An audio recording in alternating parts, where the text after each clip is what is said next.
Hello guys, जय जगन्नाथ। आज सावित्री व्रत उपलक्षे आपण मानक अभिनंदन। आउ देखंतु मो झील को पठे दही पाई आउ दही को नहीं कि आसिले गोटे जूस करमी आउ टिके रहतु। ए मो झी आसिलानी मो मामा गेली आसिलानी। ये होची दही, आसतु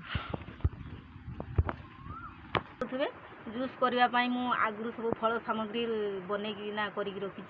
ये है कदली, ये है आमर कमला, ये है गाजर आउ नड़िया कुरा आउ देख ये हूँ दही।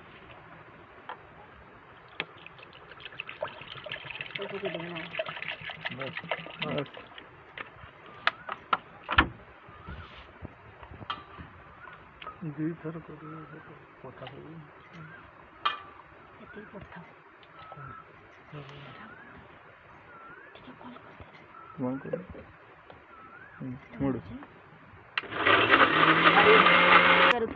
आमर हो जाए जूस।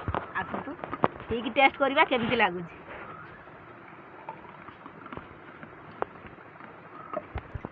ये आमर ठंडा ठंडा जूस नियो मामा।